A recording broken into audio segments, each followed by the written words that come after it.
Eu estava parada, na entrada do salão de festas, segurando uma pequena caixa de presente prateada. Tinha passado 8 horas dentro de um avião só para estar ali, naquele exato lugar. Meu coração batia forte contra as costelas, um ritmo caótico de esperança contra uma base de pavor. Eu queria acreditar que aquela noite seria um ponto de virada. Eu queria acreditar que minha família finalmente via um lugar para mim. Mas então, minha irmã, Beatriz, se moveu para bloquear meu caminho. Ela estava envolta em um vestido de grife que brilhava sob os lustres, com uma expressão tão fria quanto as esculturas de gelo que eu sabia que estavam lá dentro. Ela não me cumprimentou, não me ofereceu um abraço. Ela simplesmente me encarou e disse 5 palavras que reescreveriam toda a minha existência. Você não é bem-vinda aqui. Olhei por cima do ombro dela. Minha mãe e meu pai estavam bem ali. Eles a ouviram. Eles me viram sozinha, do lado errado da porta. Mas não disseram nada, apenas assistiram. Eu não fiz uma cena, não levantei a voz. Simplesmente virei nos calcanhares e fui embora. Eles acreditavam que eu era frágil. Acreditavam que eu simplesmente desapareceria na noite. Estavam enganados. Eles não faziam ideia do que estava esperando no meu notebook. Não sabiam que, em menos de 1 hora, a festa meticulosamente planejada e a reputação impecável deles estavam prestes a virar fumaça. Antes de entrarmos nos detalhes, me faça um favor e clique no botão de curtir. Se inscreva no canal e me diga nos comentários de onde você está assistindo. Para entender de verdade por que minha irmã bateu aquela porta na minha cara, você precisa entender a família Matos. Não éramos apenas uma família, éramos uma instituição, éramos uma dinastia. Em São Paulo, se você fosse dizer o sim em uma fazenda histórica magnificamente reformada, cujo aluguel custava na casa dos 6 dígitos, ou participar de um evento de gala beneficente com quartetos de cordas e champanhe à vontade, era provável que você fosse cliente dos meus pais. O grupo Matos Eventos de Luxo controlava uma parte significativa dos locais de eventos de alto padrão em todo o estado. Eles eram donos dos melhores serviços de buffet, estúdios de design floral e empresas de iluminação de alta tecnologia.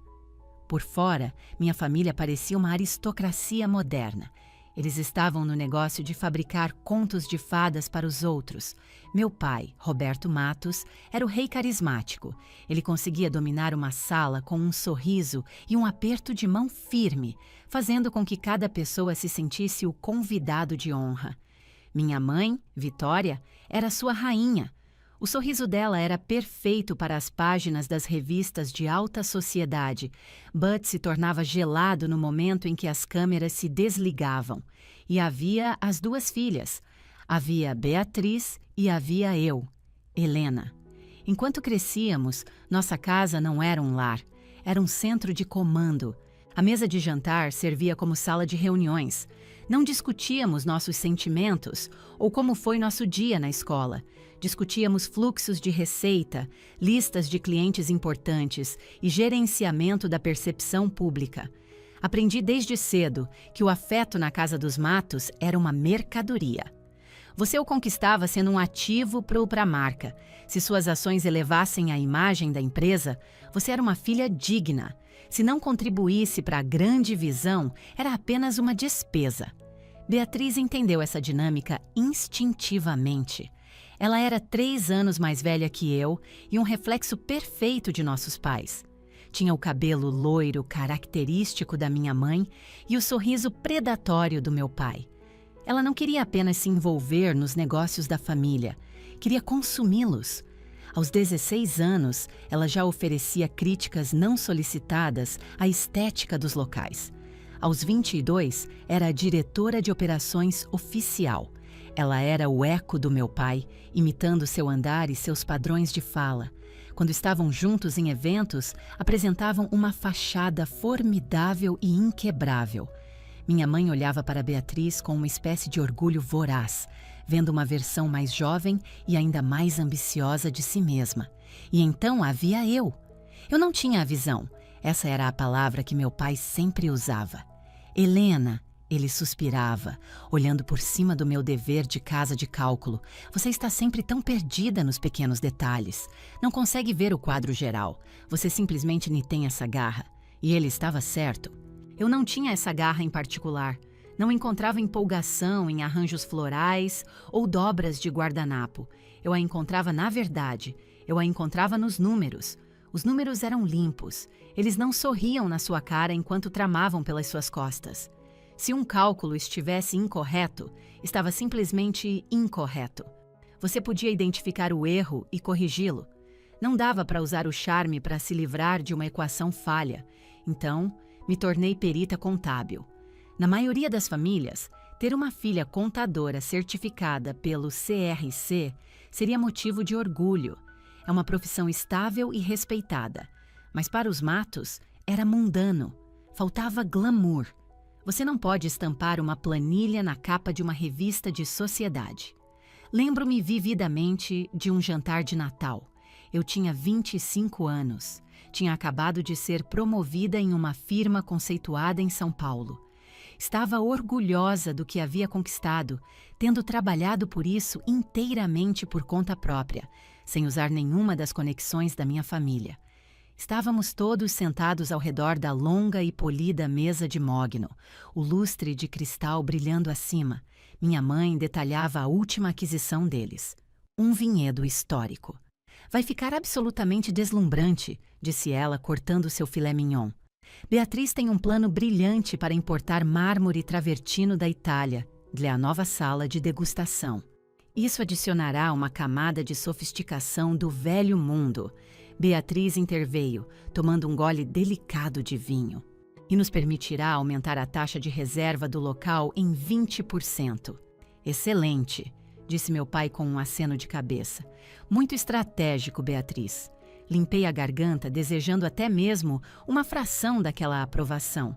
Queria que eles me olhassem com aquela mesma luz nos olhos. Eu fui promovida esta semana, eu disse.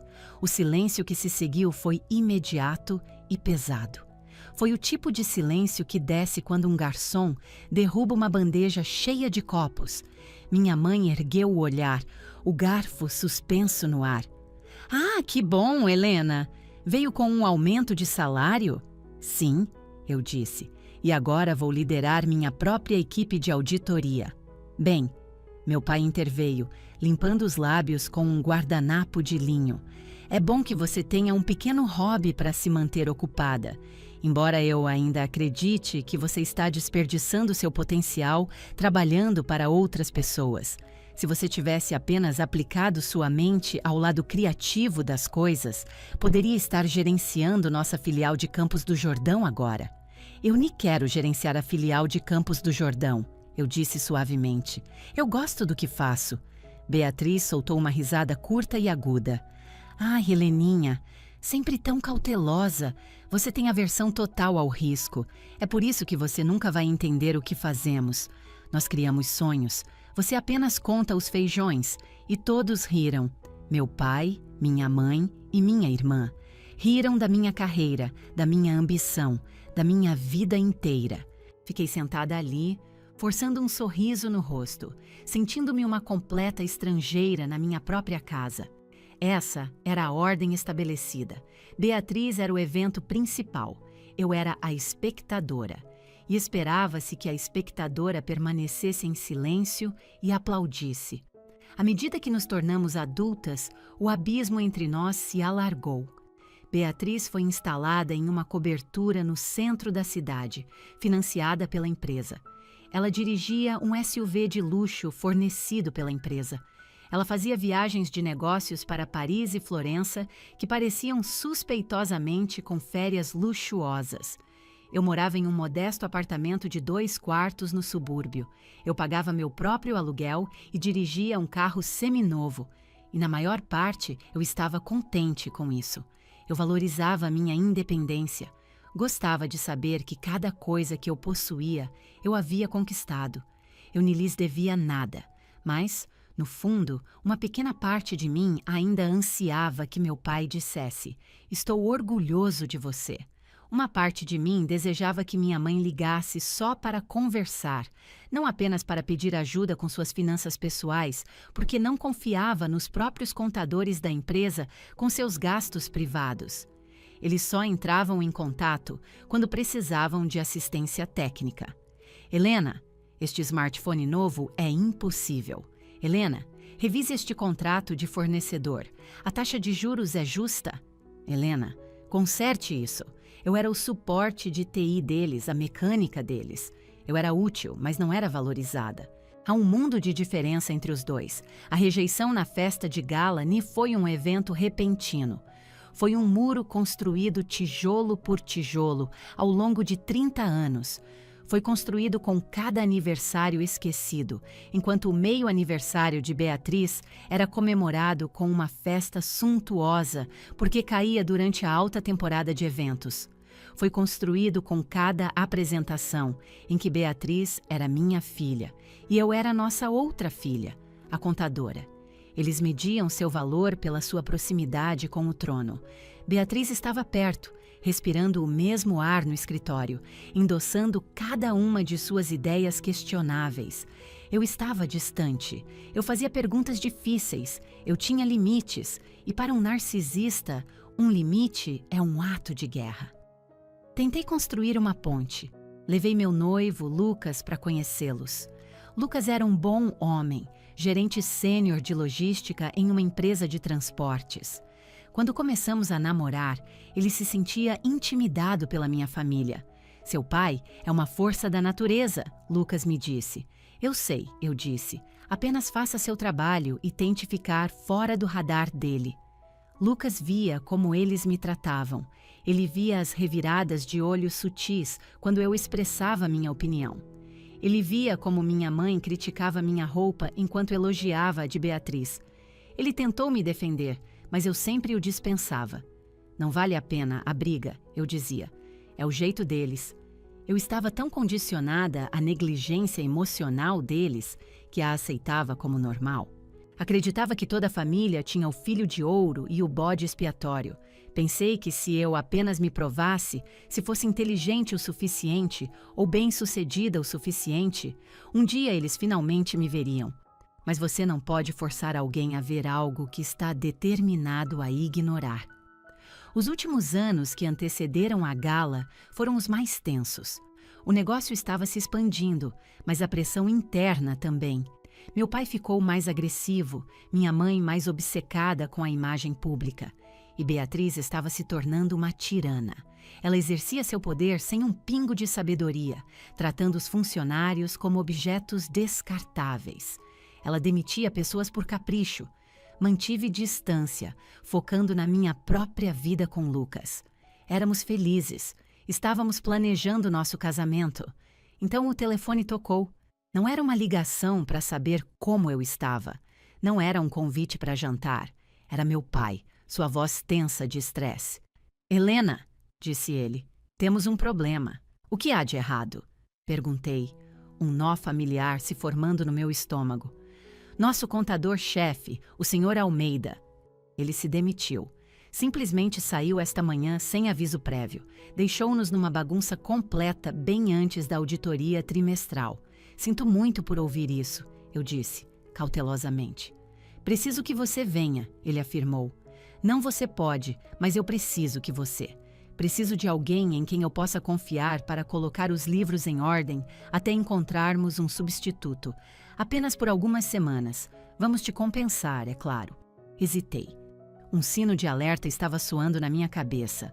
Eu sabia que voltar para aquele prédio era um erro. Mas ele tinha usado a palavra confiar. Ele disse que precisava de alguém em quem pudesse confiar. E por um momento fugaz, aquela velha e tola esperança se acendeu dentro de mim. Ele confia em mim. Ele precisa de mim. Ok, eu disse. Posso ajudar à noite e nos fins de semana. Ótimo, disse ele abruptamente. Comece hoje à noite. Ele desligou. Eu não percebi na época, mas ao dizer sim, eu estava entrando direto em um campo minado. Mas nem era uma armadilha que eles tinham preparado para mim.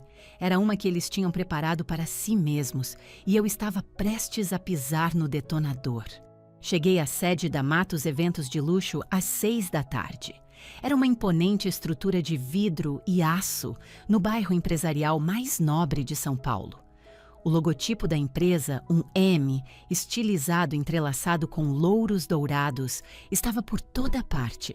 Os escritórios principais estavam desertos, exceto pela equipe de limpeza passando aspiradores em carpetes felpudos.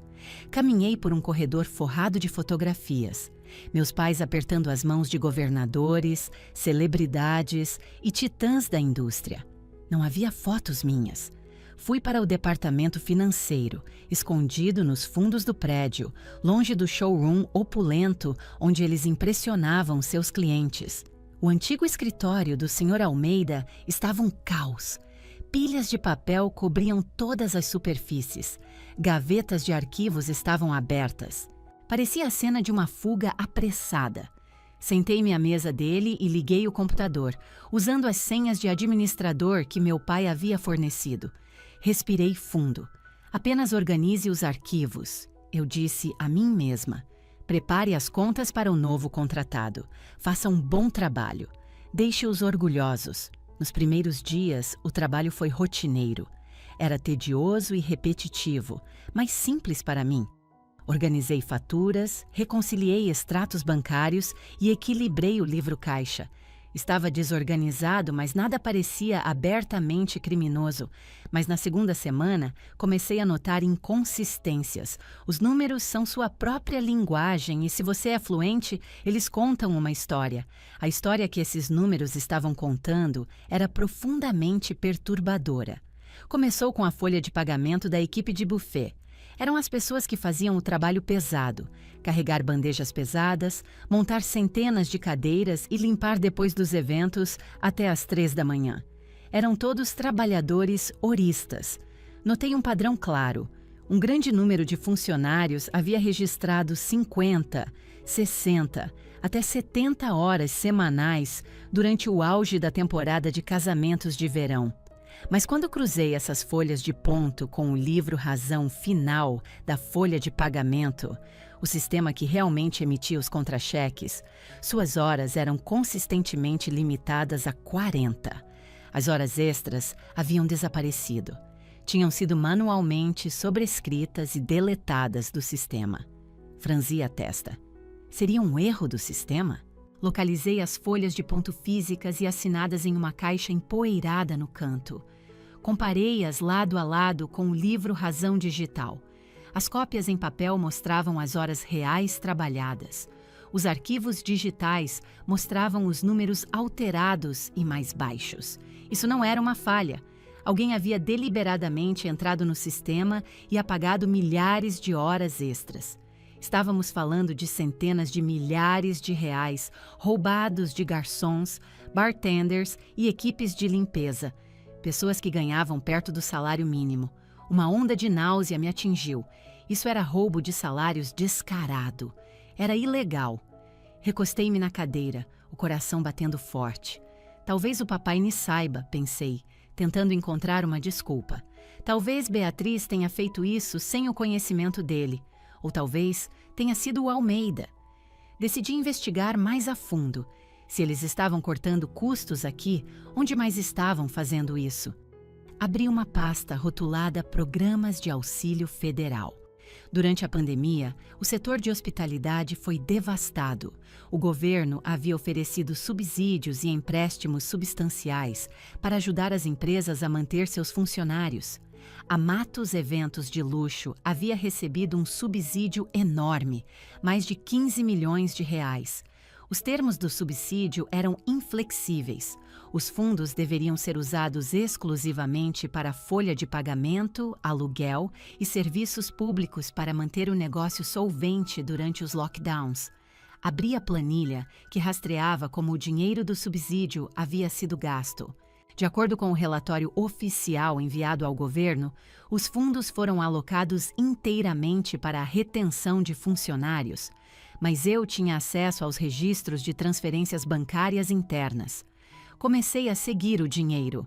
Em 15 de junho, uma transferência eletrônica de R$ 1.250.000 foi enviada da conta do Fundo de Auxílio para uma corporação de fachada chamada Cume Inovações. Fiz uma busca rápida por Cume Inovações. Não tinha site, nem número de telefone, nem pegada digital. Continuei cavando. Encontrei as informações bancárias da conta da Cume. O endereço listado era uma caixa postal nas Bahamas. E então eu encontrei uma nota anexada à transferência no sistema de memorandos internos. Era uma única linha de texto. Sinal. Casa de praia. Meu sangue gelou. Meus pais tinham acabado de comprar uma casa de praia gigantesca em Angra dos Reis. Eles vinham se gabando há semanas sobre as extensas reformas. A piscina nova, o mármore importado, a cozinha de última geração. Eles tinham usado dinheiro do Auxílio Federal, dinheiro destinado a pagar os salários de seus funcionários, para comprar uma casa de veraneio. Eu não conseguia parar. Continuei clicando. Um pagamento de R$ 400.000 por serviços logísticos era, na verdade, um pagamento a uma concessionária de carros de luxo pelo SUV novinho em Folha de Beatriz. Uma despesa de R$ 250.000 para melhorias de uniforme era uma cobrança de uma boutique de grife de luxo em Milão, coincidindo com uma das viagens de negócios de Beatriz. A fraude era extensa e descaradamente documentada. Eles estavam sangrando os fundos da empresa, roubando do governo e roubando de seus próprios trabalhadores. E estavam escondendo isso com truques contábeis amadores que qualquer auditor mediano descobriria em minutos se se desse ao trabalho de olhar. É por isso que Almeida se demitiu. Ele sabia. Ele deve ter se recusado a assinar os livros fraudulentos e saiu antes que tudo implodisse. Fiquei sentada ali, no escritório silencioso e vazio, sentindo-me traída e enojada. Minha família nem era apenas insensível, eram criminosos, eram ladrões comuns escondidos atrás de uma fachada de sofisticação. Eu sabia que nem podia simplesmente organizar os arquivos e ir embora. Se eu assinasse esses livros, me tornaria cúmplice. Eu poderia ir para a prisão com eles. Na manhã seguinte, solicitei uma reunião com meu pai. Entrei em seu espaçoso escritório de canto. Ele estava sentado atrás de sua enorme mesa de mogno, olhando para o horizonte de São Paulo. Parecia poderoso, intocável. "Helena", disse ele, girando a cadeira para me encarar com um sorriso ensaiado. "Como estão os livros? Está tudo em ordem para a auditoria?" Fechei a porta atrás de mim. Não retribuí o sorriso. "Pai, temos um problema." Ele gesticulou para a cadeira de couro à sua frente. "Sente-se. Você parece tão séria. A máquina de café expresso quebrou de novo?" "Não é a máquina de café expresso", eu disse. Coloquei uma pasta em sua mesa. Encontrei algumas discrepâncias graves. Ele pegou a pasta, mas não a abriu. Apenas me olhou, seus olhos cautelosos. Discrepâncias é uma palavra forte. "Pai, as horas extras da equipe de eventos foram sistematicamente deletadas. Isso é apropriação indébita de salário. E os fundos do Auxílio Federal. Vejo transferências enormes para contas pessoais, a casa de praia, o carro de Beatriz. Você não pode fazer isso. É fraude qualificada." Minha voz estava trêmula, mas mantive o olhar dele. Ele me encarou por um longo e silencioso momento. Então ele riu. Não foi uma risada nervosa. Foi uma risada condescendente e desdenhosa. "Ah, Helena", disse ele, balançando a cabeça. "É exatamente por isso que você nunca foi adequada para as grandes ligas." Pisquei, atordoada. "O quê? Você vê tudo em preto e branco", disse ele, inclinando-se sobre a mesa. "O mundo real dos negócios é todo em tons de cinza. Estamos navegando em um cenário econômico difícil. Fazemos o que é necessário para sobreviver. Essas transferências com as quais você está tão preocupada são apenas empréstimos internos temporários. Vamos devolver o dinheiro. E as horas extras?" A equipe concordou verbalmente com uma taxa semanal fixa. "Isso não é legal", eu disse, minha voz mal um sussurro. Você não pode ter um acordo verbal para violar as leis trabalhistas. E você não pode emprestar a si mesmo dinheiro de um auxílio federal para comprar uma casa de veraneio. Seu rosto endureceu, o sorriso evaporando instantaneamente. Eu não pedi sua opinião jurídica, Helena, disse ele, sua voz baixando para um rosnado baixo e ameaçador. Pedi que você organizasse os arquivos. Pedi que ajudasse sua família. Mas, como sempre, você quer transformar uma tarefa simples em uma cruzada moral. Você quer ser a polícia da ética. Estou tentando proteger você, argumentei. Se a Receita Federal vir isso, se o Ministério do Trabalho descobrir... Eles não vão descobrir, ele interrompeu, porque você vai consertar isso. É por isso que eu te trouxe aqui. Faça os números baterem, recategorize as despesas. Seja criativa. É isso que os contadores fazem. Olhei para ele horrorizada. Ele estava me pedindo explicitamente para cometer um crime, para encobrir os crimes dele. Eu não posso fazer isso, sussurrei. Ele se levantou, contornou a mesa e se agigantou sobre mim. Você vai fazer, disse ele friamente, porque você é uma Matos e esta família cuida dos seus. A menos, é claro, que você queira ser a responsável por sua irmã perder a carreira, por sua mãe perder a casa. É isso que você quer, nos derrubar. Não sou eu quem está derrubando vocês, eu disse, encontrando minha voz e me levantando. Vocês estão fazendo isso a si mesmos. Saia, ele sibilou. Volte para aquele escritório e faça o trabalho pelo qual estou te pagando. E se você disser uma palavra sobre isso para alguém, qualquer um, Helena, você vai se arrepender. Você me entendeu? Não respondi. Apenas peguei a pasta e saí. Voltei para o escritório de finanças, minhas mãos tremendo tanto que mal conseguia funcionar. Sentia que estava sufocando. Ele não se importava. Ele sabia exatamente o que estava fazendo e não sentia remorso algum. Sentei-me ao computador. Eu sabia o que tinha que fazer. Peguei na minha bolsa e tirei um pequeno pendrive sem rótulo. Eu não consertei os números. Eu não apaguei as evidências. Eu as copiei. Baixei os registros originais da folha de pagamento, mostrando as horas deletadas. Baixei os registros de transferência bancária. Baixei as trocas de e-mail onde Beatriz exigia o reembolso de sua maratona de compras em Milão. Baixei os memorandos internos, onde meu pai instruía o Sr. Almeida a fazer o problema das horas extras desaparecer. Salvei cada arquivo, cada mentira, cada real roubado. Levou menos de meia hora. A barra de progresso na tela parecia se mover em câmera lenta. 98%. 99%. Transferência concluída. Ejetei o pendrive e o coloquei no bolso. Parecia pesado como uma pedra. Passei o resto do dia fingindo trabalhar, movendo arquivos inócuos e arrumando os papéis físicos.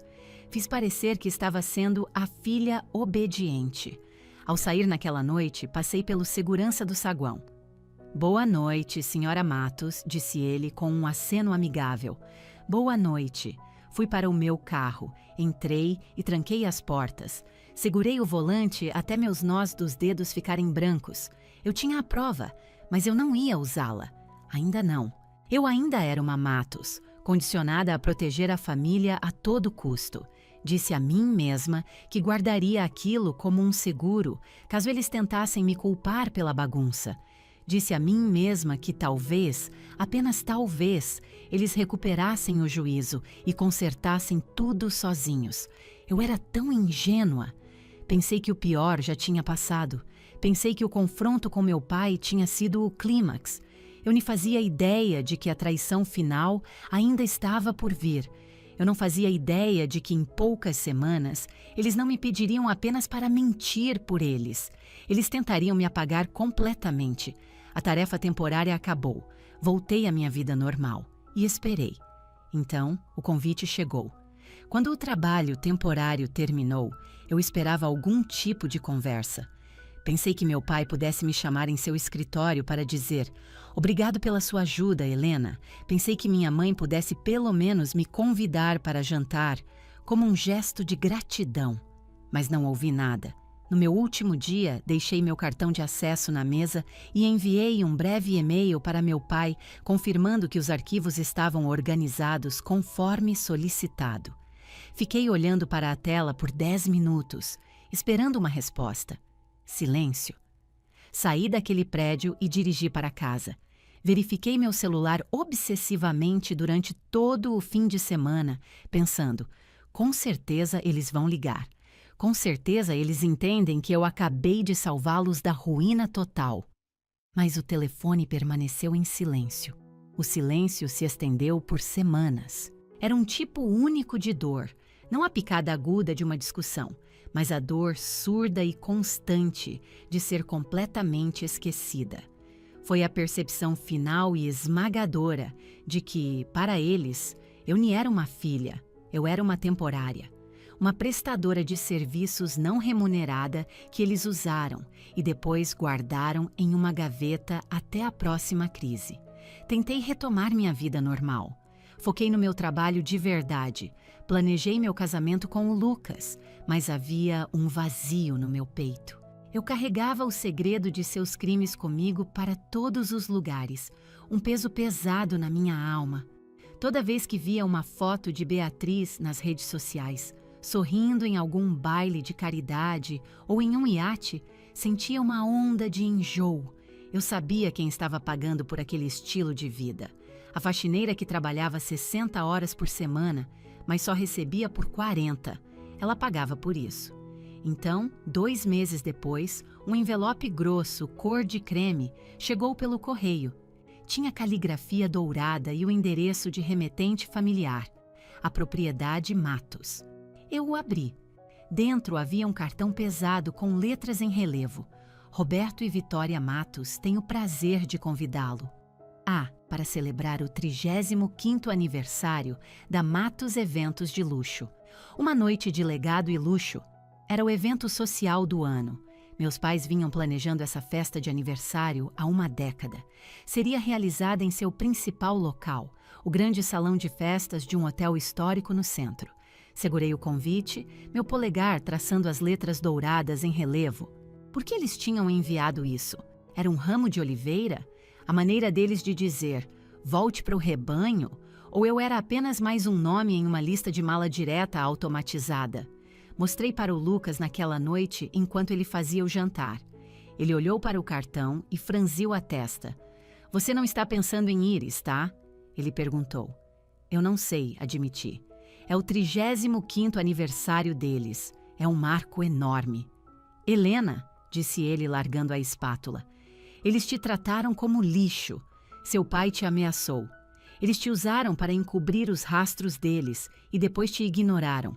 Por que diabos você iria querer celebrar com eles? Porque eles são meus pais, eu disse, minha voz baixa. E talvez eles sintam minha falta. Talvez se eu apenas aparecer e estiver bonita e levar um presente legal, as coisas possam voltar ao normal. Lucas suspirou, caminhando para me abraçar. Você tem o maior coração, disse ele suavemente, mas eles não merecem um pingo dele. Só tenho medo que você esteja se preparando para mais dor. Eu tenho que tentar, eu disse, uma última vez. Se isso der errado, eu desisto. Eu prometo. Ele beijou minha testa. Ok, eu não posso estar lá. Tenho aquele turno até tarde no depósito. Mas me ligue no segundo em que precisar sair. Vou estar com o celular ligado. Passei a semana seguinte me preparando, tentando me blindar. Queria parecer impecável, como se pertencesse ao mundo brilhante deles. Comprei um vestido que não podia realmente pagar, um vestido de seda azul safira profundo que me fazia sentir graciosa e alta. Fiz um penteado profissional. Também me angustiei com um presente. O que se compra para pessoas que já têm tudo? Optei por algo sentimental. Encontrei uma foto antiga dos meus pais de quando eles começaram o negócio. Apenas os dois, em pé, orgulhosos, em frente a uma pequena floricultura, parecendo jovens, ambiciosos e apaixonados. Mandei restaurá-la profissionalmente e a coloquei em uma moldura de prata bonita e simples. Embrulhei com cuidado e escrevi um cartão simples. parabéns pelos 35 anos. Com amor, Helena. O dia da gala chegou. Dirigi até o hotel. O manobrista, parecendo um pouco perplexo, pegou meu sedã e o estacionou entre um Bentley novinho em folha e um Porsche vintage. Entrei no saguão, que havia sido completamente transformado. Havia milhares de rosas brancas e orquídeas por toda parte. Um tapete vermelho se estendia em direção às portas do salão de festas, ladeado por fotógrafos, tirando fotos de políticos locais e socialites. Respirei fundo e firme, segurando a caixa de presente prateada junto ao peito. Você consegue, eu disse a mim mesma. Apenas sorria. Diga parabéns, seja a filha perfeita. Pisei no tapete vermelho. As câmeras não piscaram para mim. Eu era invisível para eles. E tudo bem, não estava lá pela imprensa. Estava lá pela minha família. Cheguei à entrada do salão. As grandes portas estavam abertas, derramando luz dourada e o som de uma banda de jazz ao vivo pelo corredor. E lá estavam eles. Meus pais estavam posicionados logo na entrada, cumprimentando seus convidados. Meu pai parecia impossivelmente bonito em um smoking sob medida. Minha mãe usava um vestido dourado cintilante que provavelmente custou mais que o meu carro. Eles estavam rindo, apertando mãos, banhando-se na adoração. Beatriz também estava lá, um pouco à frente deles, agindo como uma glamourosa guardiã do portão. Ela usava um vestido de um vermelho vivo e agressivo. Caminhei em direção a eles, meu coração martelando contra as costelas. Beatriz me viu primeiro. Seu sorriso não desapareceu. Ele evaporou, substituído por um olhar de pura e absoluta irritação. Ela deu um passo à frente, bloqueando fisicamente meu caminho até nossos pais. "O que você está fazendo aqui?" Ela perguntou, sua voz um silvo baixo e agudo. "Eu fui convidada", eu disse, erguendo o convite como se fosse um escudo. "Vim para celebrar." "Isso foi uma mala direta automática", Beatriz disse secamente. "Você nem deveria ter vindo." Atrás dela, meu pai se virou. Ele me viu. Seu olhar vacilou para o presente em minhas mãos, depois para o meu rosto. Não havia sorriso, nenhum aceno, apenas um olhar frio e vazio. "Pai", eu disse, tentando passar por Beatriz. "Eu só queria te dar isso." Ela colocou a mão no meu peito, me parando fisicamente. "Não", disse ela. A música pareceu diminuir. A conversa de fundo desapareceu. Eu podia sentir as pessoas começando a olhar. "Beatriz, saia da frente", eu disse, minha voz tremendo com uma mistura de raiva e humilhação. "Eu sou sua irmã." Beatriz soltou uma risada cruel e silenciosa. Ela se inclinou, sua voz um sussurro venenoso, destinado apenas a mim. "Você realmente não entende, não é?" Ela sibilou. "Você nem é uma de nós. Não é há muito tempo. Você é um passivo. Papai sabe disso. Mamãe sabe disso." Olhei para minha mãe. Ela estava ajustando seu colar de diamantes, seus olhos deliberadamente desviados, fingindo não ver suas duas filhas em um impasse a poucos metros de distância. "Mãe", chamei. Ela não se virou. Olhei de volta para Beatriz. Seus olhos eram duros como pedras. "Vá para casa, Helena", disse ela. "Eu só quero desejar a eles um feliz aniversário." Implorei, sentindo a ardência das lágrimas nos meus olhos. Odiei-me por implorar. "Eles não querem seus desejos", disse Beatriz, "e eles não te querem." Então ela proferiu a frase que finalmente cortou o último e desgastado fio que me conectava a eles. "Você nem é mais da família." Fiquei ali, parada, congelada. As palavras pairavam no ar como veneno. "Você não é mais da família." Não foi gritado com raiva. Foi declarado como um fato simples e inegável. Olhei para meu pai uma última vez. Ele já estava apertando a mão do prefeito, rindo de alguma piada. Ele parecia feliz. Ele parecia completo. Ele não precisava de mim. Nunca precisou. Olhei para a caixa prateada em minhas mãos. A foto emoldurada de dois jovens começando uma jornada. Um presente de amor de uma filha que só queria ser vista. Senti algo dentro de mim finalmente quebrar. Mas não foi um estilhaço barulhento. Foi um estalo silencioso e limpo. Eu não gritei. Não joguei o presente. Não lhes daria a satisfação de fazer uma cena em sua festa perfeita. Apenas assenti. Ok, sussurrei. Virei-me. Caminhei de volta pelo tapete vermelho, passei pelos fotógrafos alheios, saí do opulento saguão do hotel e entrei no ar fresco da noite. Eles pensaram que tinham vencido. Pensaram que tinham amputado com sucesso o membro problemático. Pensaram que eu iria para casa e choraria até dormir, e depois desapareceria de suas vidas. Eles não faziam ideia. Enquanto eu me afastava, a tristeza profunda começou a queimar e, em seu lugar, uma clareza fria e dura se instalou em mim. Se eu não era mais da família, então eu não tinha mais obrigação de protegê-los. Não fui em direção ao meu carro. Eu não conseguia dirigir. Minhas mãos tremiam demais, não de tristeza, mas de uma onda de adrenalina pura. Desci a rua, meu vestido de seda farfalhando em meus tornozelos. Era uma noite de sábado animada no centro de São Paulo. As pessoas riam, entravam em bares, jantavam em pátios. Todas pareciam tão normais, tão inconscientes de que, a apenas alguns quarteirões de distância, uma dinastia se celebrava enquanto apodrecia por dentro.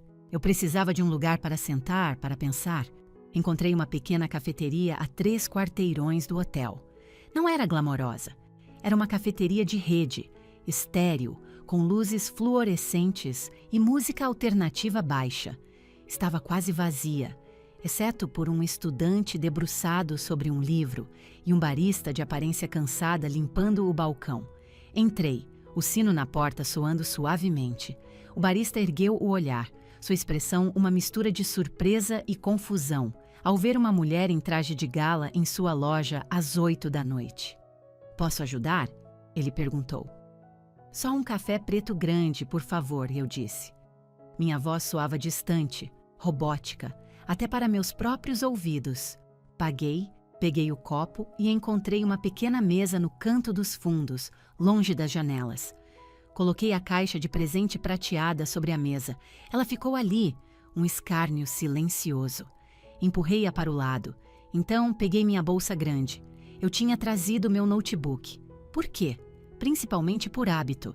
Eu raramente ia a algum lugar sem ele, mas talvez, em algum nível subconsciente, eu soubesse. Talvez uma parte de mim soubesse que esta noite terminaria comigo precisando dele. Abri o notebook. A tela lançou um brilho azul em meu rosto. Conectei-me ao Wi-Fi público da cafeteria. Tomei um gole do café. Estava quente e amargo, e isso me ancorou. "Você não é mais da família." As palavras de Beatriz ecoavam em minha mente. Se eu nem era da família, então eu era apenas uma cidadã. E como cidadã, eu tinha um dever cívico. Disse a mim mesma que isso nem era sobre vingança. Vingança é emocional e bagunçada. Isso era sobre justiça. Isso era sobre a verdade. Pensei na equipe do buffet. Pensei em uma mulher chamada Maria com quem conversei na sala de descanso. Uma mãe solteira com 3 filhos que tinha 2 empregos. Pensei em como meu pai havia deletado suas horas extras para poder comprar azulejos importados para sua casa de praia. Pensei no auxílio federal. Dinheiro que deveria manter as pessoas empregadas durante uma crise nacional.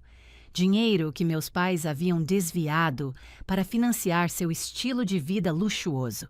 Eles eram ladrões, ladrões polidos, bem-falantes e lindamente vestidos, e todos naquele salão de festas estavam lhes dando uma ovação de pé. Abri a pasta oculta na minha área de trabalho. Matthews Backup Interno. Lá estava, o arsenal completo, as planilhas, os e-mails, os registros de transferência bancária. Abri meu cliente de e-mail e criei um novo endereço anônimo, A Verdade 804. Digitei a destinatária, Irociahu, diariopaulista.com.br. Isabela Rossi era-se a jornalista investigativa mais temida do estado. Ela havia derrubado políticos corruptos e incorporadoras imobiliárias obscuras. Ela não se importava com poder ou influência. Ela só se importava com fatos. Fiquei olhando para aí a linha de assunto em branco por um momento, depois digitei: evidência de fraude generalizada na Matos Eventos de Luxo. Então comecei a anexar os arquivos. Anexo 1. Ediquis Folha Pagamento 2021 a 2023. CLSX. Anexo 2. Mau uso fundo. Auxílio Cume e Novaquis, PDF. Anexo 3. Troca e-mails. Bematos. Despesas. PDF. Anexo 4. Memo interno R. Matos. Horas extras. PDF. A barra de upload se arrastou pela tela. Verde. Constante. Eu precisava compor uma mensagem. Não podia soar como uma filha amargurada e ressentida. Não podia soar desequilibrada. Digitei: Senhora Rossi. Em anexo, você encontrará documentos financeiros internos da Matos Eventos de Luxo. Estes arquivos fornecem evidências claras de um padrão sistemático de apropriação indébita de salários e fraude em auxílios federais nos últimos 3 anos. Você encontrará provas de que horas extras de funcionários horistas foram manualmente deletadas dos registros da folha de pagamento. Você também encontrará registros bancários, detalhando como mais de R$ 3.750.000 em fundos de auxílio federal da Covid. 19 foram canalizados através de uma empresa de fachada e usados para aquisições imobiliárias pessoais e compras de luxo pelos proprietários. Os metadados de todos os arquivos estão intactos, verificando sua autenticidade com datas e logins de usuário. Sou uma ex-funcionária que deve permanecer anônima neste momento. Sugiro que comece pelas transferências da Cume Inovações. A verdade precisa ser dita, simples, direto, desprovido de emoção. Apenas os fatos. Meu cursor pairou sobre o botão enviar. Meu coração se apertou em um espasmo doloroso. Era isso, o ponto sem retorno. Uma vez que eu clicasse nisso, estaria acabado. Meus pais seriam arruinados. Minha irmã seria desonrada.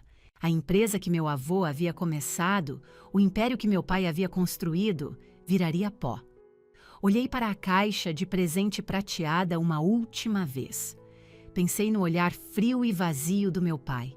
Pensei na maneira como eles olharam através de mim, como se eu não fosse nada mais do que um pedaço de lixo a ser descartado. Eles fizeram a escolha deles quando fecharam aquela porta na minha cara. Agora, eu estava fazendo a minha. Cliquei em enviar. Mensagem enviada. Recostei-me na cadeira e expirei um fôlego que parecia ter segurado por uma década. Fechei o notebook. Estava feito. Verifiquei a hora. Eram 20h45. A gala estaria em pleno andamento. Meu pai provavelmente estava se preparando para fazer seu discurso principal sobre integridade, legado e valores familiares. Tomei outro gole de café. Isabela Rossi era conhecida por ser uma workaholic. Eu sabia que ela checava seu e-mail a qualquer hora, mesmo em uma noite de sábado. Imaginei o celular dela vibrando. Imaginei-a abrindo o e-mail. Imaginei seus olhos se arregalando enquanto ela rolava pelos documentos. Não saí da cafeteria. Apenas fiquei sentada lá, em meu vestido azul safira, sob as luzes fluorescentes duras, sentindo uma estranha e oca sensação de paz. Estava quieto aqui, mas a 3 quarteirões de distância, um furacão estava prestes a tocar o solo. Permaneci na cafeteria, grudada no meu celular, esperando.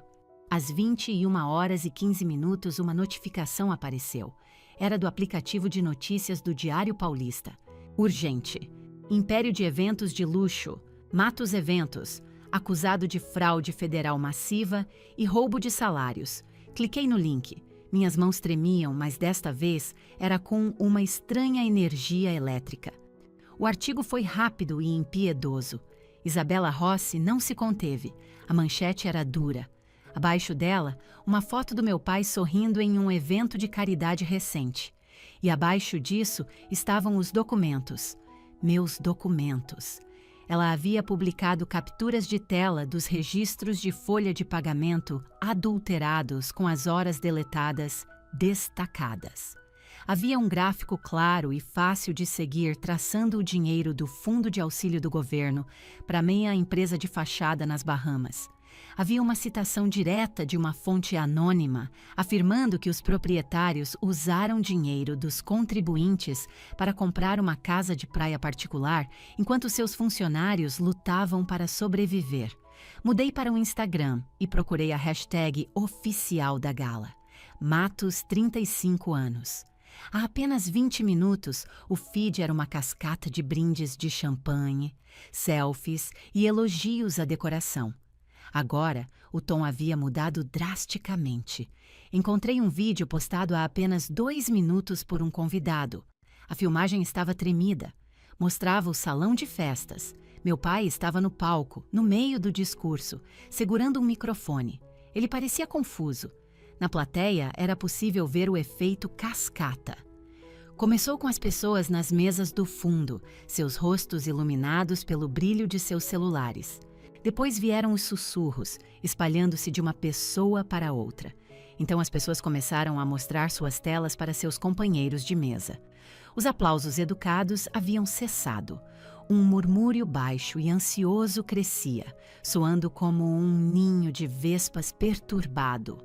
No vídeo, meu pai bateu no microfone.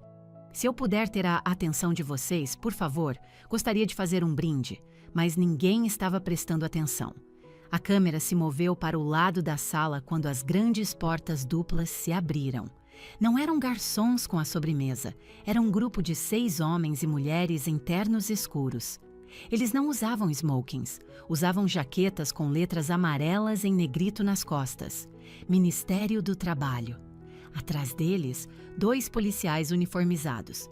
A pessoa que filmava ofegou audivelmente. Meu Deus! Disse uma voz de mulher fora da câmera. Eles estão sofrendo uma batida? O vídeo cortou. Sentei-me na cadeira na cafeteria silenciosa. O ar parecia rarefeito. Descobri mais tarde o que aconteceu naqueles minutos seguintes.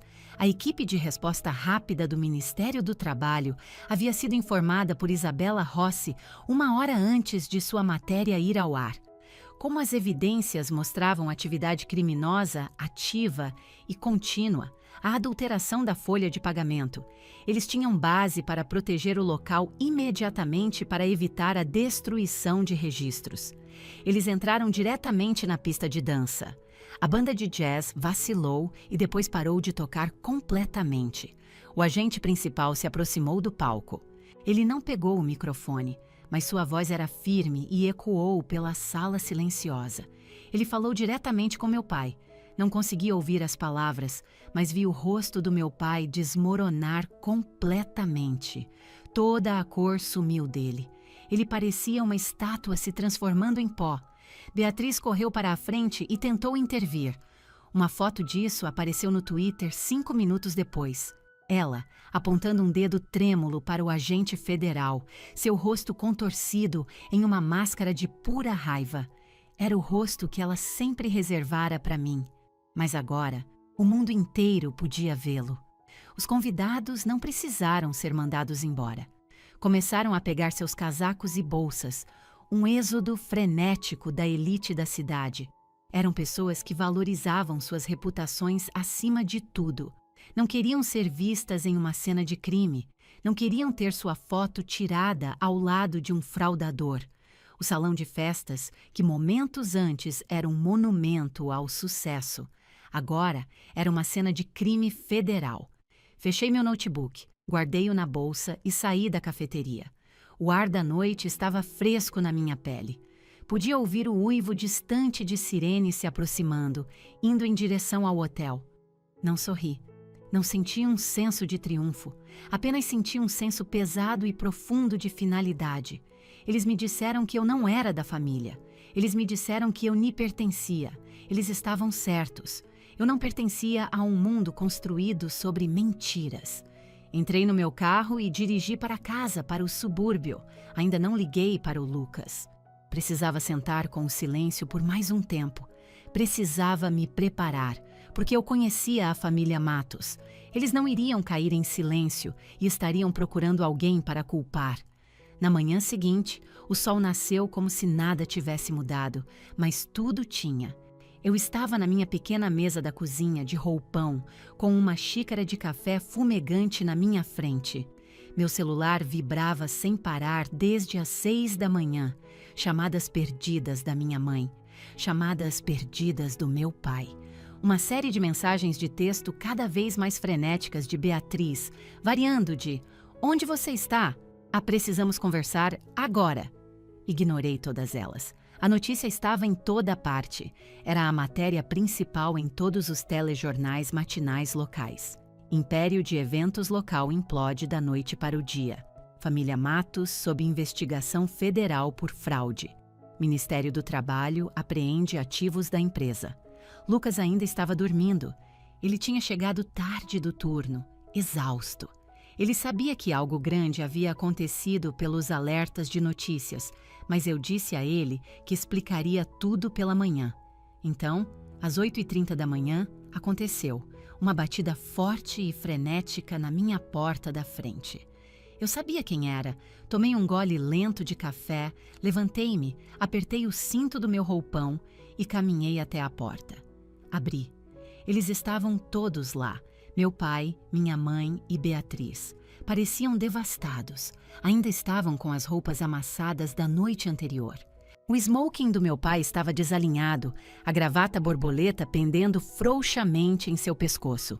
O vestido dourado da minha mãe parecia barato e espalhafatoso na luz dura da manhã, a maquiagem borrada de tanto chorar. Beatriz estava pálida e tremendo, seus olhos vermelhos e inchados.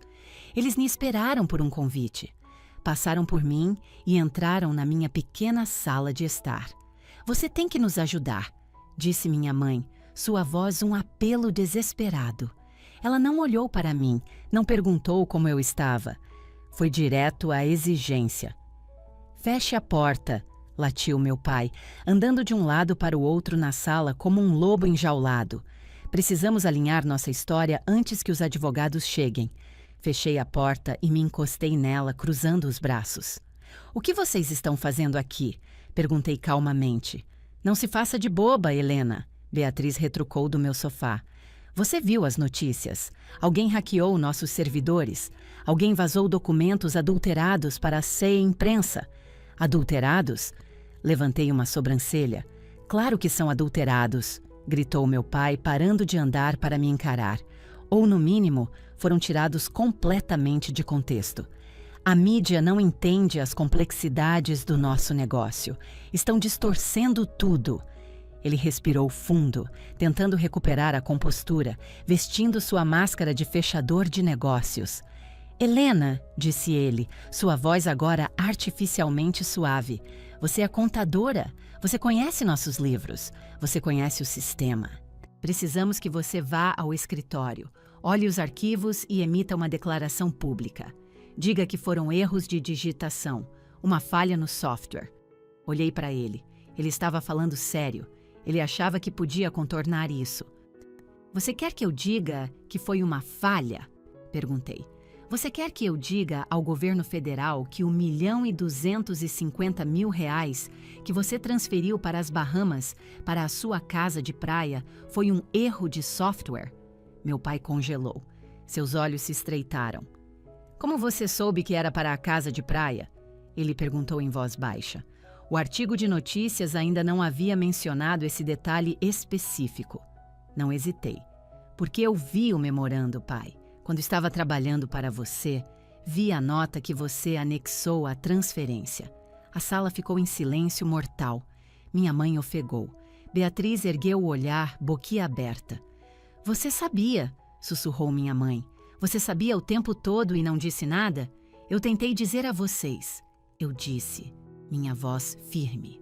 Fui ao escritório do pai. Disse a ele que era ilegal. Disse a ele que era fraude. E você se lembra do que ele disse? Olhei diretamente para meu pai. Ele me encarava com uma mistura de medo e ódio puro. Ele me disse para consertar, continuei. Ele me disse para maquiar os livros. Ele me ameaçou. Disse que se eu não fizesse, estaria destruindo a família. Então, você vai nos ajudar agora, disse Beatriz, levantando-se. Você tem que ajudar. Se não ajudar, vamos perder tudo. Você entende? O negócio, as casas, nossa reputação, tudo vai embora. Isso não é problema meu, eu disse. Não é seu problema? Gritou minha mãe. Nós somos sua família. Como você pode ser tão sem coração? Nós te criamos, te demos tudo. Vocês não me deram nada, respondi, minha calma parecendo apenas enfurecê-los mais. Vocês me deram um teto, sim, mas nunca me deram respeito, nunca me deram amor. E ontem à noite? Ontem à noite vocês deixaram perfeitamente claro qual é o meu lugar. Virei-me para Beatriz. Você disse, você nem é mais da família. Lembra? Beatriz recuou. Eu estava estressada. Não quis dizer daquele jeito. Você quis dizer cada palavra, eu disse. E você estava certa. Eu não sou sua família. Eu sou uma testemunha. Meu pai deu um passo em minha direção, as mãos cerradas em punhos. Ele parecia perigoso. Pela primeira vez na minha vida, tive genuinamente medo de que ele pudesse me agredir. Sua ingrata. Ele começou, sua voz subindo para um rugido. Naquele momento, a porta do quarto se abriu. Lucas saiu. Ele estava apenas de jeans e camiseta, mas parecia preencher a sala, parecendo maior e mais forte que meu pai. Ele entrou na sala de estar e ficou ao meu lado. Ele não olhou para meus pais. Ele olhou para mim. Você está bem? Ele perguntou gentilmente. Estou bem, eu disse. Lucas então se virou para meu pai. Roberto, disse ele, sua voz firme. Ele não o chamou de Senhor Matos. Deu um passo para trás. Meu pai olhou para Lucas totalmente chocado. Lucas era seu subordinado. Lucas deveria temê-lo. Lucas, gaguejou meu pai, tentando recuperar sua autoridade. Isso é um assunto de família particular. Volte para o quarto. Na verdade, preciso de você no escritório em 1 hora para ajudar no controle de danos. Lucas riu, um som seco e sem humor. Eu nem irei ao escritório, Roberto. Nem hoje, nem nunca. Com licença? Meu pai se irritou. Você trabalha para mim? Não mais, disse Lucas calmamente. Eu me demito. Efetivo imediatamente. Minha mãe parecia horrorizada. Lucas, seja razoável. Você tem um bom cargo. Vai se casar com a Helena. Você precisa deste emprego. Eu não preciso de dinheiro que vem de roubo, disse Lucas olhando para eles com puro nojo. Eu vi como vocês tratam seus funcionários. Eu vi como vocês tratam a Helena. Fiquei quieto porque estava tentando manter a paz por ela. Mas depois de ontem à noite, depois do que ela me contou que vocês fizeram com ela, ele balançou a cabeça. Cansei de acobertar vocês e cansei de ver vocês a intimidando. Ela está mentindo, gritou Beatriz. Ela está tentando nos arruinar porque sempre foi invejosa. Foi ela quem vazou os arquivos, não foi? Foi você. Ela apontou um dedo trêmulo para mim. Sim, eu disse. Não gritei, apenas afirmei como um fato. Eu vazei os arquivos. O silêncio que se seguiu foi mais pesado do que qualquer grito. Foi o silêncio de uma verdade que não podia mais ser negada. Minha mãe cobriu a boca com a mão. Meu pai parecia ter sido fisicamente atingido. Você, ele sussurrou, a palavra engasgada com incredulidade. Você fez isso conosco. Seu próprio sangue. Vocês infringiram a lei, eu disse. Vocês roubaram de pessoas que não tinham nada. Vocês roubaram dos contribuintes brasileiros e me trataram como se eu fosse invisível até precisarem de alguém para esconder seus crimes. Eu não arruinei vocês, pai. Eu apenas acendi as luzes. Saiam, disse Lucas, sua voz dura como aço. Saiam da nossa casa. Agora. Meu pai me encarou por um longo e último momento. Não havia mais amor em seus olhos, apenas ódio puro e inalterado. Você está morta para mim, ele cuspiu. Eu sei, eu disse suavemente. Estou há muito tempo. Ele se virou e saiu pela porta. Minha mãe o seguiu, soluçando histericamente. Beatriz parou na porta. Ela me olhou com uma expressão de puro veneno. "Espero que você esteja feliz", disse ela. "Eu não estou feliz", respondi. "Estou apenas livre." Ela bateu a porta atrás de si, o som ecoando pelo apartamento. Fiquei ali, olhando para a porta fechada.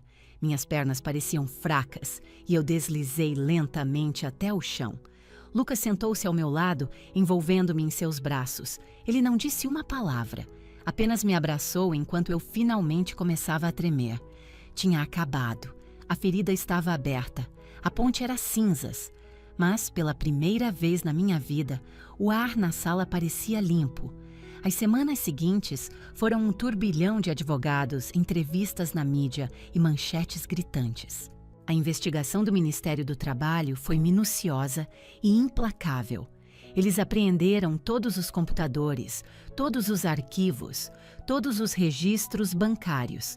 Fui chamada para um interrogatório oficial. Fui voluntariamente. Sentei-me em uma sala estéril e cinzenta, com um investigador federal, um homem de rosto bondoso e olhos cansados.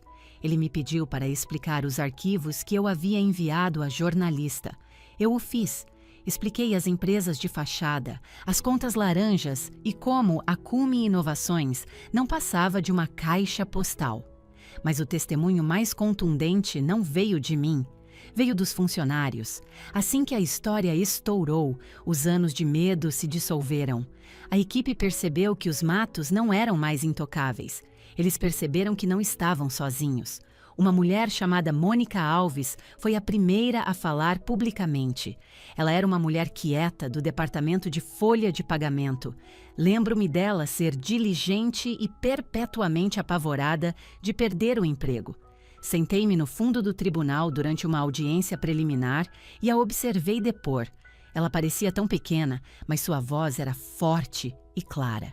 "O Sr. Matos me disse que se eu não alterasse as horas", disse Mônica, olhando diretamente para o júri, "ele encontraria um motivo para me demitir por justa causa para que eu não pudesse pedir seguro-desemprego. Ele disse que os tempos estavam difíceis e que todos tínhamos que fazer sacrifícios. Mas então eu vi a filha dele dirigindo um SUV novinho em folha na semana seguinte." Ela começou a chorar. "Eu tenho 3 filhos", disse ela com a voz embargada. "Aquelas 10 horas extras por semana era o nosso dinheiro do supermercado. Ele tirou comida da boca dos meus filhos." O tribunal ficou em silêncio. Olhei para o meu pai, sentado na mesa da defesa. Ele não estava olhando para a Mônica. Estava olhando para a madeira polida da mesa, a mandíbula cerrada. Ele parecia menor e mais fraco do que eu jamais o vira. A investigação se expandiu. Descobriu-se que a fraude era ainda mais extensa do que eu havia encontrado. Eles não apenas roubaram salários e usaram indevidamente auxílios, eles haviam falsificado sinistros de seguro e subornado um inspetor de saúde do município para ignorar violações de segurança. O Império Matos não apenas rachou, ele implodiu. As licenças de funcionamento foram as primeiras a serem cassadas. Em seguida, os próprios locais foram fechados, aguardando novas inspeções. Contratos de casamento foram anulados e centenas de clientes exigiram seus depósitos de volta. Meus pais não tinham o dinheiro para reembolsá-los. Tudo havia sido gasto.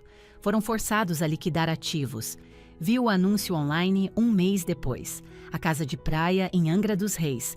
Aquela reformada com dinheiro roubado foi vendida com um prejuízo significativo para cobrir as custas judiciais. Depois veio a cobertura de Beatriz. Depois, os carros da empresa. Beatriz foi forçada a renunciar ao cargo. O conselho de administração, as mesmas pessoas que costumavam jogar golfe com meu pai, votaram pela sua saída em uma tentativa desesperada de salvar a reputação da empresa. Era tarde demais. O nome Matos era veneno. Não tive contato com eles durante esse tempo. Bloqueei seus números. Lucas e eu nos concentramos em nosso futuro. Ele encontrou um novo emprego quase imediatamente em uma empresa de logística que valorizava suas habilidades e integridade. Continuei meu trabalho na minha firma de contabilidade. Meu chefe me chamou em seu escritório depois que a história estourou. Tinha certeza de que ele ia me demitir por estar no centro de um escândalo. Em vez disso, ele apertou minha mão. "Você fez a coisa certa, Helena", disse ele. Isso exigiu coragem. Ele me deu uma promoção e um aumento. Não senti alegria alguma vendo a queda da minha família. Não houve festa de vitória. Quando vi a notícia de que meus pais estavam vendendo sua propriedade principal, a casa onde cresci, para pagar os acordos devidos a seus ex-funcionários, senti apenas uma tristeza profunda e cansada. Nunca precisava ter sido assim. Eles tinham tudo: talento, sucesso, um legado. Mas não era o suficiente. Foram consumidos por uma fome demais e não se importavam em quem teriam que pisar para conseguir. Percebi que vinha lamentando a perda da minha família há anos. O golpe final não foi agora. Vinha acontecendo em câmera lenta durante toda a minha vida. Isso foi apenas o enterro. Uma noite, eu estava indo para o meu carro depois do trabalho quando vi uma figura familiar na calçada. Era Mônica Alves. Ela correu até mim, um sorriso enorme no rosto. "Helena", disse ela. "Oi, Mônica", respondi. Ela pegou minhas 2 mãos. "Recebi o cheque hoje", disse ela. "O pagamento retroativo, do acordo." "Fico tão feliz", eu disse, genuinamente feliz por ela. "É o suficiente para pagar todas as nossas contas médicas", disse ela com lágrimas nos olhos. "Obrigada. Eu sei que foi você. Todos nós sabemos. Obrigada por nos salvar." Ela me abraçou com força, eu a abraçou de volta, e naquele momento senti algo que nunca havia sentido na opulenta casa dos meus pais. Senti-me valorizada. Senti que tinha feito algo verdadeiramente bom. Eu não era mais a outra filha. Eu era Helena, e isso era o suficiente. 6 meses depois, a poeira havia baixado em grande parte. A Matos Eventos de Luxo estava oficialmente extinta. Seus ativos foram vendidos para concorrentes. A marca estava morta. Meus pais conseguiram evitar a prisão ao aceitar um acordo judicial. Eles admitiram a fraude, pagaram multas enormes e foram permanentemente impedidos de ter uma licença comercial no estado. Estavam financeiramente arruinados e em liberdade condicional, mas estavam livres. Eu não os via nem falava com eles desde aquela manhã terrível no meu apartamento. Então recebi uma mensagem de texto. Era da minha mãe. Era simples. "Por favor, nos encontre. Parque Ibirapuera, terça às 16 horas. Só para conversar." Mostrei a mensagem para o Lucas.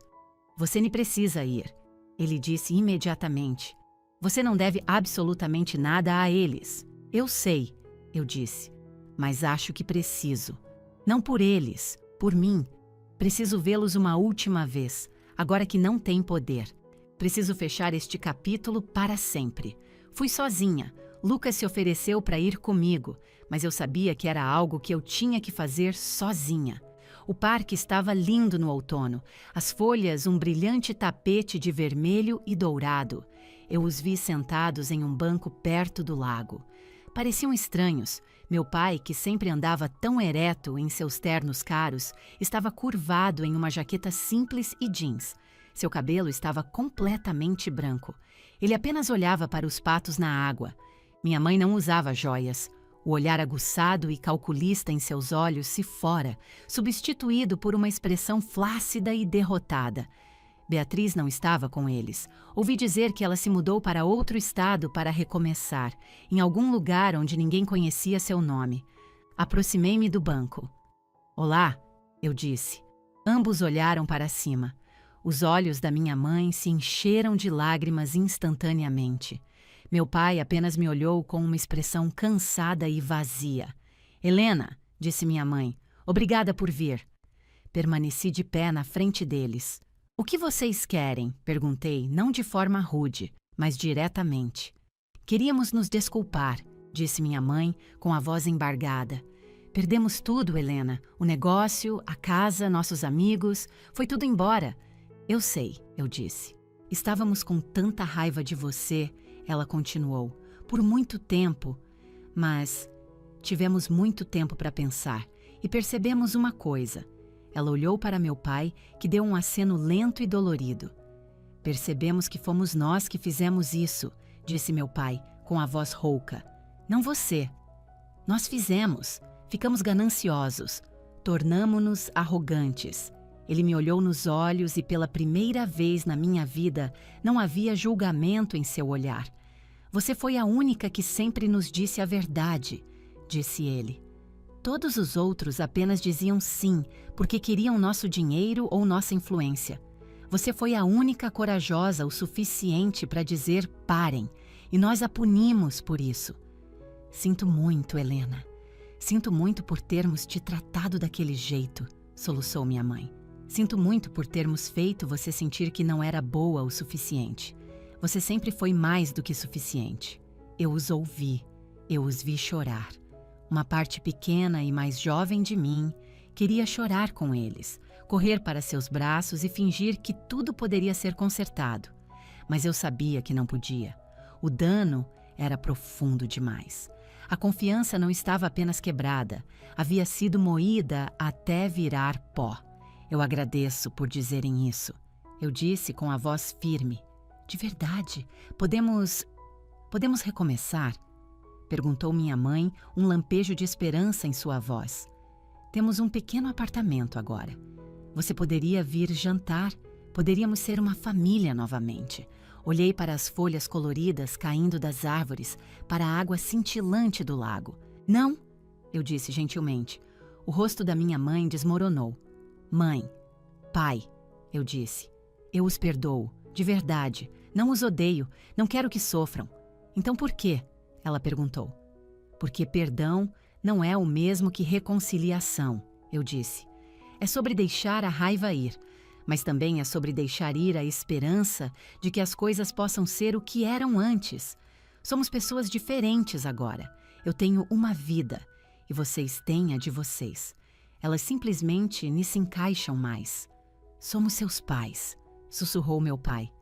Eu sei, eu disse, e eu realmente espero que vocês dois encontrem a paz, mas não posso voltar para aquela dinâmica. Não posso voltar para uma vida de me perguntar se estou à altura. Finalmente construí uma vida onde conheço meu próprio valor e não posso arriscar perder isso. Dei um passo para trás. Adeus, eu disse. Helena, por favor, gritou minha mãe. Não parei. Virei-me e fui embora. Não foi uma saída dramática. Não saí batendo o pé.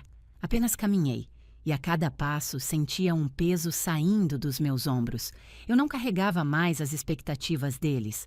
Eu não carregava mais os segredos deles. Eu não carregava mais a vergonha deles. Deixei-os lá no banco, duas pessoas que construíram um reino na areia e agora assistiam a maré levar tudo embora. Cheguei ao meu carro, entrei e dirigi para casa, para o Lucas. Meio ano depois, o nome Matos era apenas uma nota de rodapé em artigos de notícias antigos. A cidade havia seguido em frente. Novas empresas de eventos surgiram para preencher o vácuo. A vida continuou. Minha vida era muito diferente, mas era boa. Eu havia aberto minha própria pequena firma de consultoria. Não uma empresa de eventos, uma firma de perícia contábil. Eu ajudava pequenos empresários a organizar suas finanças e garantir que estivessem em conformidade com todas as regulamentações. Meu slogan era simples: integridade em números. O negócio estava prosperando. As pessoas confiavam em mim. Elas conheciam minha história. Sabiam que eu era a mulher que escolheu a verdade em vez de uma lealdade tóxica. Aquela reputação, a que minha irmã jurou que me arruinaria, tornou-se meu maior trunfo. Contratei Mônica Alves como minha primeira funcionária, minha gerente de escritório. Ela era organizada, gentil e garantia que cada prestador de serviço e funcionário fosse pago em dia, sempre. Numa sexta-feira à noite, eu estava no meu novo escritório. Era um espaço modesto, com paredes de tijolos aparentes e grandes janelas com vista para as luzes de São Paulo. Não era um palácio, mas era meu. Eu estava terminando um relatório quando a porta se abriu. Lucas entrou. segurando 2 embalagens de comida tailandesa, nosso prato favorito. Trabalhando até tarde de novo, chefe? Ele brincou. Eu sorri. Só finalizando. Como foi seu dia?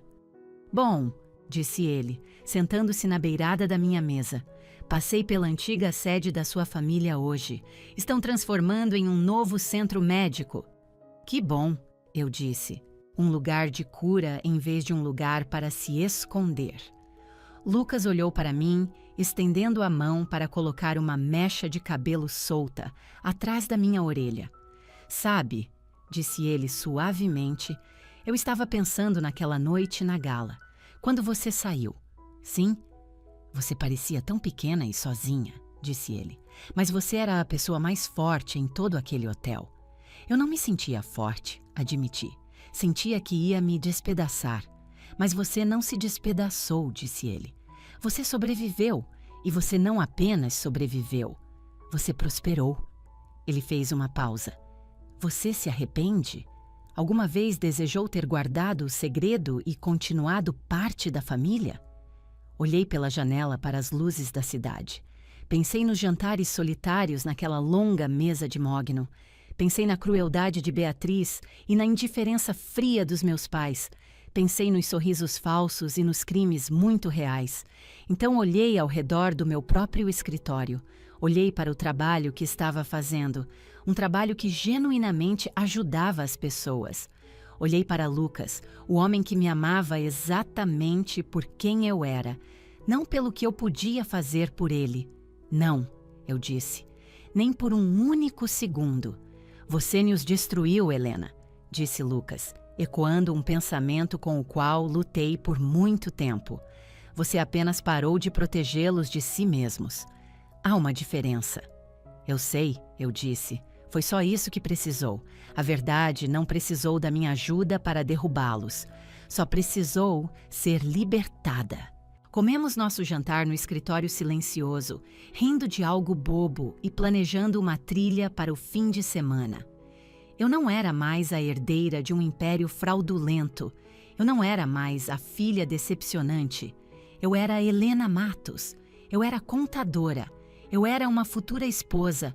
Eu era uma mulher que dormia profundamente à noite porque não tinha nada a esconder. Aprendi que família não é apenas sobre sangue. É sobre respeito, honestidade e como você trata as pessoas. E às vezes, você tem que perder a família em que nasceu para finalmente encontrar a família que estava destinada a construir. Se você ficou com minha história até o final, lembre-se disto. Dizer a verdade pode ser aterrorizante. Pode parecer que está queimando todo o seu mundo. Pode deixar você se sentindo sozinho e exposto. Mas o fogo da verdade também é um fogo purificador. Ele queima todas as mentiras, a pretensão e a podridão. E quando a fumaça finalmente se dissipa, o que quer que reste de pé é real. E estar em terreno real é a única maneira de ser verdadeiramente livre. Fim da história.